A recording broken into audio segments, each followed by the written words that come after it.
Olá, investidores! Bem-vindos a mais uma análise aprofundada aqui no nosso espaço.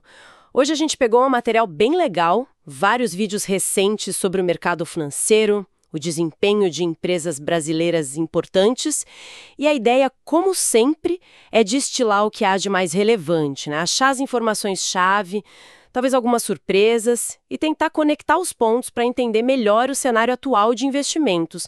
Vamos passar por bancos, construtoras, tecnologia, energia, mineração, varejo, olha, bastante coisa que foi destaque. E o pano de fundo macroeconômico ajuda a entender o contexto, né?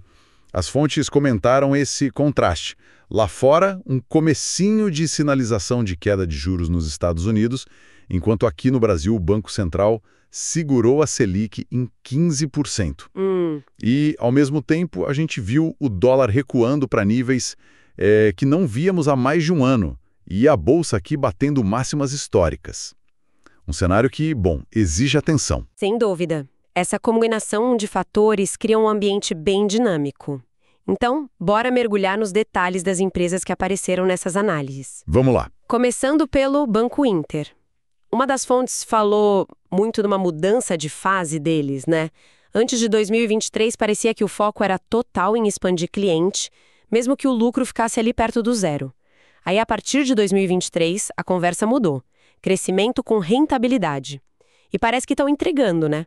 Lucros crescentes. Exato. E o que chama atenção é como o mercado reagiu a essa mudança, que foi, assim, bem comunicada por eles. Soltaram um guidance, que é basicamente uma projeção de resultados, ali no final de 2022, começo de 2023, e olha, trimestre após trimestre, os resultados têm vindo em linha ou até melhores que as projeções. Isso. E isso gera confiança, né? Previsibilidade. E essa confiança deve ter ido para o preço da ação, imagino. As fontes citaram uma alta forte, algo tipo 80% no ano, isso até o fim de agosto de 2025. Mencionaram até uma carteira fictícia, 10x, que o Inter tinha um peso bom e puxou bem o resultado da carteira para cima naquele período. Mais de 50% da alta veio de lá. Sim, o desempenho mostra essa percepção. E olhando para frente, para o potencial, uma análise sugeria que ainda tinha espaço, sabe? Falavam num valor potencial para o Inter de uns 70 bilhões de reais. Isso contra um valor de mercado que, na época da fonte, estava por volta de 20 bi. Nossa, bastante diferença. Pois é. Indica um upside, uma possibilidade de valorização grande. Mas, importante dizer, isso viria não só do cenário, mas da própria empresa entregando o que prometeu, da execução deles. Entendi. Mudando de setor, então, vamos para a construção civil, com a MRV. As fontes lembraram que eles passaram um perrengue depois da pandemia, né? O tal do INCC, o Índice de Custo da Construção, disparou e comeu as margens. Como é que eles saíram dessa?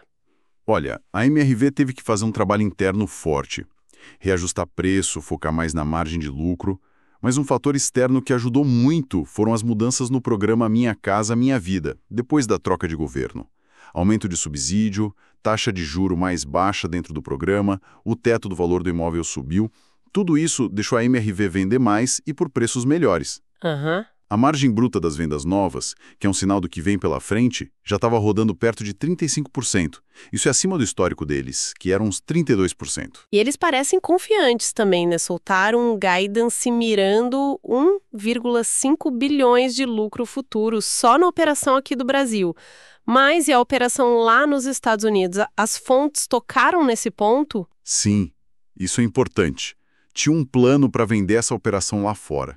E, recentemente, a empresa fez um impairment, que é um ajuste contábil para reconhecer perdas esperadas nesses ativos, basicamente limpando o balanço para facilitar a venda.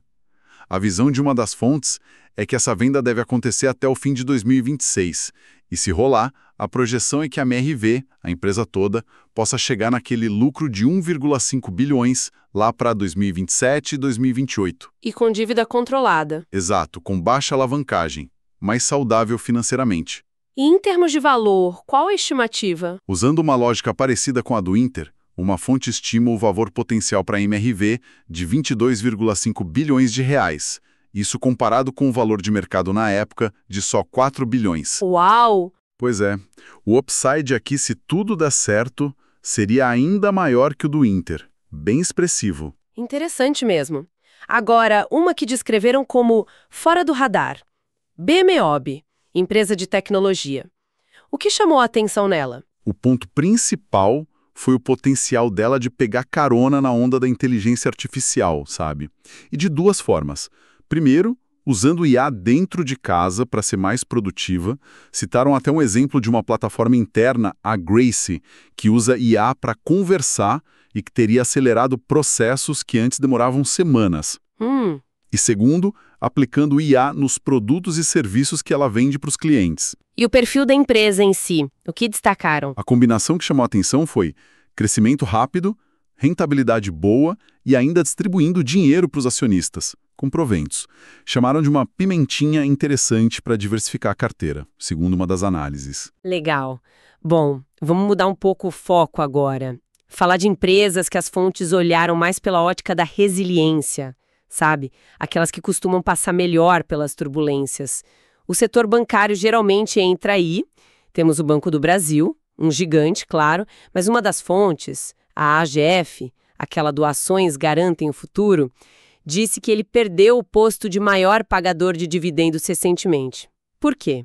A análise deles ligou isso a uma crise de calote no agronegócio. Como o BB financia muito o agro, ele precisou aumentar as provisões para perdas esperadas. E isso acabou impactando o lucro que podia ser distribuído no curto prazo. Entendi. Mas a fama de resiliente continua, pelo visto. Com certeza. A AGF fez uma simulação bem legal. Imagine investir R$1.000 por mês em ações do BB de janeiro de 2015 até setembro de 2025. São 10 anos pegando várias crises aqui no Brasil. O resultado final seria um patrimônio de R$373 mil. Mas o mais interessante é como esse patrimônio foi formado.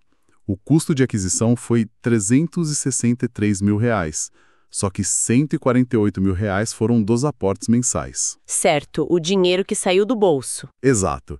E os outros R$215 mil vieram dos próprios dividendos e juros sobre capital próprio que foram reinvestidos. Isso mostra bem a força do reinvestimento e a capacidade de gerar retorno mesmo em tempos difíceis, né? Faz todo sentido. Falando em bancão, o Itaú Unibanco também apareceu. Alguma comparação com o BB? Uma fonte comentou que o Itaú já superava o BB em algumas métricas, tipo o tamanho da carteira de crédito. Era 1,3 trilhão para o Itaú, contra 1,1 tri do BB na época, e destacaram também o investimento forte do Itaú em digitalização. Quanto aos dividendos, o yield, o retorno, estava parecido com o do BB naquelas condições, mas com a vantagem de pagar todo mês, o que pode ser legal para quem quer um fluxo de renda constante. Ah, interessante. E a simulação da AGF para o Itaú? Mesmo período, mesmo aporte? Para o Itaú, o patrimônio acumulado na simulação foi de R$413 mil. O custo de aquisição total ficou em R$231 mil, sendo os mesmos 148 mil de desembolso e 83 mil de proventos reinvestidos. Mais uma vez, o tempo e o reinvestimento mostrando o poder de construir patrimônio segundo essa metodologia da AGF. Claríssimo. Saindo dos bancos, vamos para outro setor conhecido pela resiliência e dividendos, o elétrico. As fontes focaram bastante na transmissão, que até chamaram de filé mignon do setor. Vamos falar da Taesa, TAIEE11. O modelo de transmissão é interessante pela previsibilidade. A Taesa constrói e opera as linhas, E por isso recebe uma receita anual permitida, a RAP. Essa receita é fixa, corrigida pela inflação todo ano e garantida por contrato longo. Uma fonte elogiou a capacidade da Taesa de entregar os projetos antes do prazo da Anael, a agência reguladora.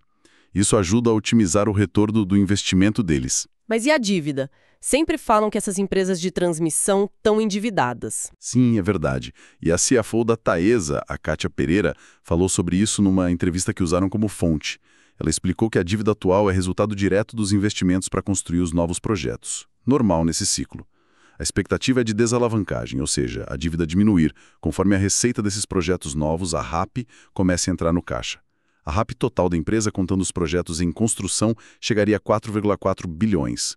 E nos próximos anos, até meados de 2026, devem entrar mais 318 milhões por ano de RAP com a energização de 3 projetos: Saíra, Tangará e Ananaí. E planos para o futuro, o que mais ela comentou? A CFO falou do foco em ser eficiente, inovar, já pensando nas renovações das concessões que vão acontecer lá para 2030, 2032.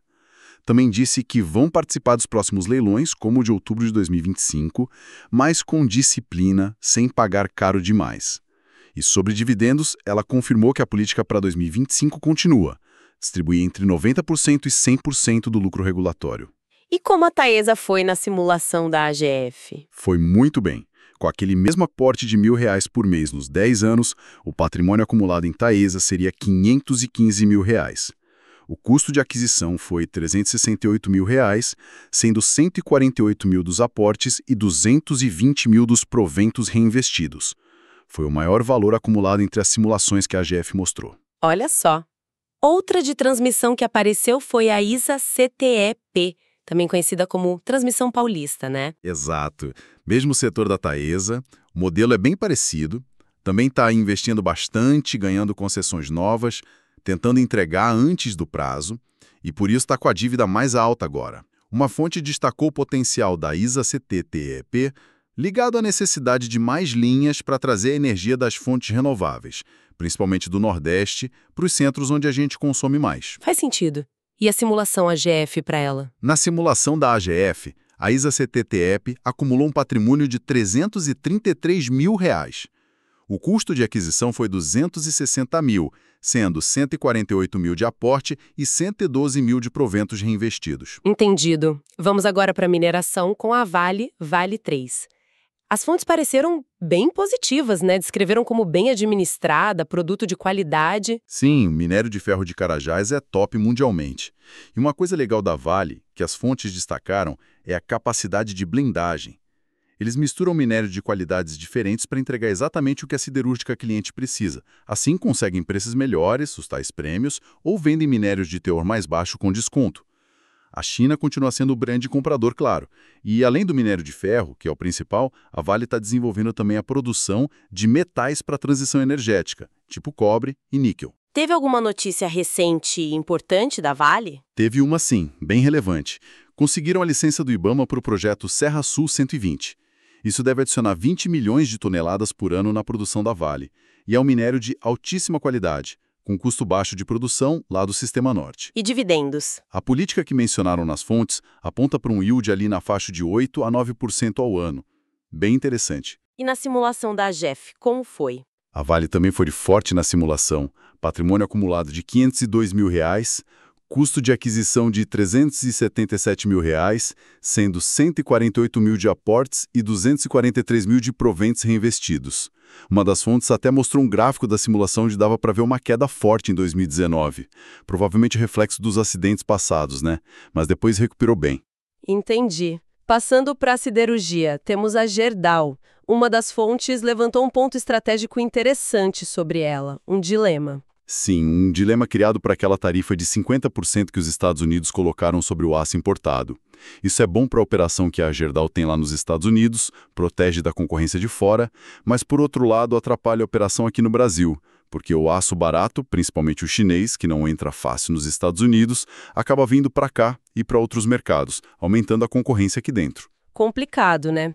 E sobre a gestão, investimentos? As fontes lembraram da história longa da empresa, 124 anos, e da gestão atual do Gustavo Werneck, que foi o primeiro CEO de fora da família fundadora. Ele fez uma reestruturação importante. Hoje, a Gerdau tem um plano de investir uns 6 bilhões por ano. Um foco grande é expandir a produção própria de minério de ferro lá na mina de Miguel Bornier, em Ouro Preto. A ideia é ser autossuficiente a partir de 2026. Citaram também a Gerdau Next, que é para buscar novos negócios, e a presença da 5ª geração da família lá no conselho. Ok, vamos para o varejo farmacêutico. A RD Saúde, Raia Drogasil, chamou a atenção porque as ações caíram em 2025, né? Quase 20% até a data de uma das fontes. Quais foram os motivos que eles apontaram? Olha, uma análise do BTG Pactual que foi usada como fonte listou alguns fatores. Primeiro, O reajuste anual do preço dos remédios que a CMED define veio abaixo da inflação. Isso apertou a margem de lucro no segundo trimestre. Segundo, a concorrência parece que aumentou, tanto nos produtos de higiene e beleza, quanto pela entrada mais forte de e-commerce como o Mercado Livre e a Amazon vendendo esses itens. E terceiro, tem aquele projeto de lei que poderia liberar a venda de remédios em supermercado. Isso gerou um certo receio no mercado, embora o BTG achasse que o impacto seria limitado. Mas apesar disso tudo, a visão sobre a empresa continuava positiva. Sim, o BTG destacava os pontos fortes da RD. Presença no Brasil todo, loja muito produtiva, foco no cliente. Por isso, na época da fonte, eles mantinham a recomendação de compra. O preço-alvo era R$ 24,00 para 2026 e projetavam um lucro de 1,5 bilhão em 2026. Entendi. E a outra grande do setor, a Pague Menos? Para as fontes, o cenário dela era diferente, né? Exatamente. Uma das fontes disse que a Pague Menos vinha de 6 trimestres seguidos de resultados recordes até aquele momento. O crescimento das vendas nas mesmas lojas, o tal do SSS, estava forte, perto de 18%. E a venda média por loja tinha melhorado bastante, sabe? Saiu de uns 600 mil para 821 mil. Qual foi a estratégia por trás disso? As fontes atribuíram a um foco maior no Programa Cliente de Cuidado Contínuo, o CCC. E também a ajustes no que eles vendem e como precificam. A margem bruta estava num nível bom, entre 29,5% e 30%, e conseguiram reduzir perdas de estoque também. O EBITDA, que mede a geração de caixa operacional, cresceu uns 55% e a empresa virou o jogo. Saiu de prejuízo para lucro entre 2023 e 2024. O e-commerce também bombando, crescendo mais de 50% por 4 trimestres seguidos. E a parte financeira? Tinha preocupação com dívida? Tinha sim. A dívida era um ponto de atenção, mas a empresa estava trabalhando para reduzir. A alavancagem, que é a relação entre dívida e EBITDA, caiu de 3,6 vezes para 2,6 vezes ou 1,97 vezes se tirar uma linha chamada risco sacado. Isso em 2024. A abertura de loja nova estava mais devagar, umas 50 por ano. Um ponto negativo que citaram era o baixo free float, só 12% das ações negociando livremente. O valuation era considerado baixo pela fonte, tipo 2 vezes o EBITDA. E mais recente, saiu uma notícia de que a Pague Menos ia fazer uma oferta de ações de 250 milhões de reais, justamente para ter mais ação circulando no mercado, aumentar a liquidez. Entendi. E a Petrobras? Qual foi o burburinho recente? A notícia principal foi que ela comprou uma participação de 27,5% num bloco para explorar petróleo e gás lá em São Tomé e Príncipe, na África. Ela entra como parceira da Shell, que vai operar, da Galp e da agência local. Isso é parte de uma estratégia maior de diversificar. Parece que sim. Não foi o primeiro movimento lá nesse país. Em fevereiro de 2024, ela já tinha pego participação em outros 3 blocos. Está no Plano Estratégico 2025-2029, que fala em alguma diversificação geográfica. Só que uma das fontes levantou uma questão. Esse investimento é fora da área principal da Petrobras hoje, que é o pré-sal aqui no Brasil, onde ela é craque. Isso gera um debate, né? Se essa é a melhor forma de usar o dinheiro da empresa. Se não era melhor focar onde ela tem mais vantagem. Além dessa exploração na África, falaram de outros investimentos? Falaram sim. Citaram planos para investir em etanol de milho, fazendo parcerias com a Impasa e a FS. E também a ideia de reativar fábricas de fertilizantes na Bahia e em Sergipe. Outro ponto foi que a Petrobras emitiu bonds, títulos de dívida lá fora recentemente. Aproveitou um momento que as condições do mercado estavam boas para isso. Além dessas análises mais fundas, as fontes trouxeram umas notícias mais pontuais de outras empresas. Vamos passar rapidinho por elas. Claro, vamos lá. Surgiram umas coisas interessantes. A Alus, que administra shoppings, cancelou umas ações que ela mesma tinha comprado e estavam em tesouraria. Isso costuma ser bom para o acionista, porque aumenta a participação de quem ficou e pode até aumentar o dividendo por ação no futuro. Que mais? A compra da Wickbold pela Bimbo, lá no setor de pães, foi aprovada pelo CAD, o órgão da concorrência. Mas teve umas condições. A Bimbo vai ter que vender a marca Nutrela e só vai poder usar a marca Rapidez para fazer tortilha por 3 anos. para não concentrar demais o mercado. E de tecnologia, alguma coisa? A Lenovo anunciou que vai investir US$ 1 bilhão no mundo todo em inteligência artificial até 2026. O legal é que destacaram o centro de pesquisa que eles têm aqui no Brasil, em Indaiatuba, São Paulo. E até falaram de patentes de IA feitas aqui, incluindo um projeto com Libras, a língua brasileira de sinais. Interessante. E no varejo? Reestruturações. A Natura deu mais um sinal de que está simplificando a operação. Falaram em planos para vender a Avon International. Já a Casas Bahia fechou aquele acordo de recuperação extrajudicial. A dívida com o Bradesco e BB virou ação e entrou uma gestora nova como sócia majoritária, a MAP Capital, com 85%. Mas as fontes deixam claro, os desafios continuam enormes. Dívida ainda alta, precisa recuperar a confiança do cliente e as vendas. E teve uma notícia envolvendo a JBS um pouco mais séria. Sim, uma questão delicada. O Ministério do Trabalho começou a investigar condições de trabalho parecidas com escravidão numa unidade de aves da JBS, lá no Rio Grande do Sul. O problema seria com uma empresa terceirizada. Existe a chance de a JBS entrar na tal lista suja do trabalho escravo. Uma fonte até comentou algo em comum, uma possível interferência do ministro do Trabalho na revisão final do caso, o que gerou discussão. É um ponto que mostra como essa pauta ESG, ambiental, social e de governança, está cada vez mais importante para as empresas e para quem investe. Nossa, quanta informação! A gente viu análise de empresa com foco em crescer rápido, tipo o Inter e MRV, e outras mais focadas em ser resiliente e pagar dividendo, como os bancos e as elétricas. Diante disso tudo, teve alguma recomendação de investimento que se destacou mais nas fontes, pensando em potencial de retorno? Olha, uma das fontes, a Nord Research, apresentou uma recomendação bem específica, focada em crescimento.